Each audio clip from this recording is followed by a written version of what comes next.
गांव सुंदरपुर में एक पंडित अपनी बेटी पूजा के साथ रहता था। पंडित मोहन अपनी बेटी से बहुत प्रेम करता था और दोनों पिता बेटी मंदिर की सेवा में हमेशा व्यस्त रहते थे। गांव में एक सेठ भी रहता था जिसका नाम रामदास था। सेठ का बेटा विकी था जो एक शराबी और ओछा लड़का था। विकी का दिल कभी किसी की इज्जत नहीं करता था और वह हमेशा अपने बुरे कामों में मस्त रहता था। एक दिन जब पूजा मंदिर की सीढ़ियों से झाड़ू लगा रही थी तो अचानक विकी का गुजर हुआ। जैसे ही विकी ने पूजा को देखा, उसकी नजरें पूजा पर ठहर गईं। उसकी नजरें उस लड़की की सुंदरता और सादगी से जुड़ गईं। विकी ने तुरंत तय किया कि वह पूजा से ही शादी करेगा। विकी तुरंत घर जाने के लिए चल पड़ा। वह सोच चुका था कि आज ही वह अपने पिता से कहेगा कि वह उसी लड़की से शादी करना चाहता है। जैसे ही विक्की घर पहुंचा, उसने अपने पिता से कहा, अब्बा जान, मैंने आज मंदिर में एक लड़की को देखा है। वह पंडित मोहन की बेटी है। वह बहुत खूबसूरत और सीधी सादी है। मैं उसी से शादी करना चाहता हूँ। रामदास मुस्कुराया और बोला, बेटा क्यों नहीं, भला हमारी बात कौन टाल सकता है। कल सुबह ही हम उसका रिश्ता मांगने पंडित मोहन के घर चलेंगे। अगले दिन रामदास और विक्की पंडित मोहन के घर पहुंचे। रामदास ने बड़े गर्व से कहा, पंडित जी, आप जानते हैं कि इस गांव में हमसे बड़ा अमीर कोई नहीं है। मेरे बेटे विक्की को आपकी बेटी पूजा पसंद आ गई है। हम आपसे उसका रिश्ता मांगने आए हैं। यह सुनकर पंडित मोहन हैरान रह गया। उसने सख्त लहजे में कहा, तुम लोगों ने यह कैसे सोच लिया? हम गरीब जरूर हैं, लेकिन मैं अपनी बेटी की शादी किसी शराबी और बिगड़े हुए लड़के से हरगिज नहीं करूंगा। आइंदा हमारे घर का रुख भी मत करना। यह सुनकर रामदास और विक्की गुस्से से भड़कते हुए वापस लौट गए। कुछ दिनों बाद पूजा अचानक बीमार हो जाती है। उसके पेट में तेज दर्द शुरू हो जाता है। पंडित मोहन बेटी की हालत देखकर बहुत परेशान हो जाता है। फौरन वह गांव के हकीम को बुलाता है।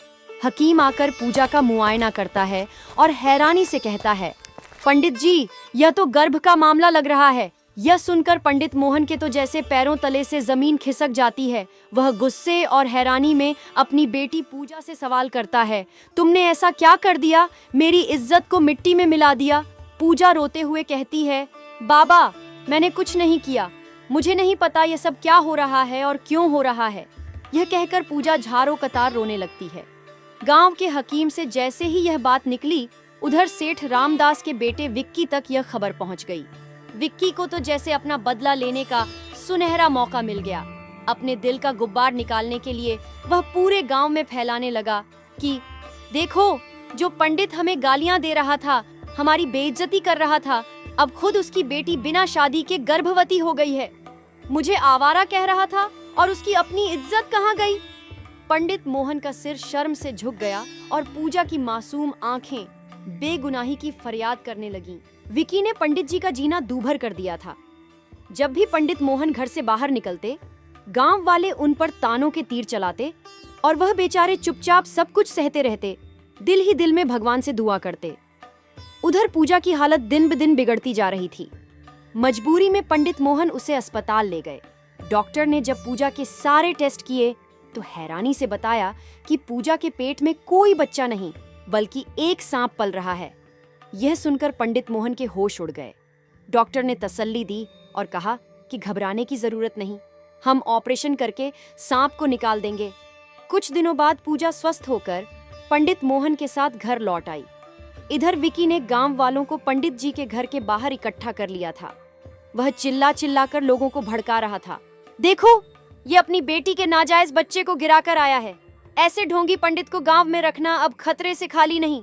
पंडित मोहन हाथ जोड़कर विनती करने लगे, मेरी बेटी पवित्र है। उसके पेट में कोई बच्चा नहीं बल्कि सांप था। लेकिन कोई उनकी बात सुनने को तैयार नहीं था। इसी समय अस्पताल का डॉक्टर पूजा की रिपोर्ट्स लेकर आ गया।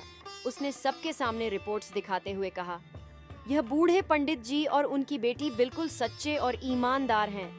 तुम लोगों ने बिना सच्चाई जाने एक पवित्र लड़की पर बड़ा इल्जाम लगा दिया। यह सुनकर गांव वालों की आंखों में शर्मिंदगी और पछतावे के आंसू आ गए। सबने पंडित मोहन और पूजा से हाथ जोड़कर अपनी गलती की माफी मांगी। तो दोस्तों, इस कहानी से हमें ये सीख मिलती है कि बिना सच्चाई जाने किसी पर इल्जाम नहीं लगाना चाहिए। सच कभी न कभी सामने आ ही जाता है और सच्चाई की रोशनी हर अंधकार को मिटा देती है। किसी पर शक करने से पहले सच्चाई का इंतजार करना चाहिए। ऐसी ही प्यारी और सीख देने वाली कहानियों के लिए हमारे चैनल को सब्सक्राइब करना ना भूलें। मिलते हैं अगली खूबसूरत कहानी के साथ। तब तक के लिए अपना बहुत सारा ख्याल रखना।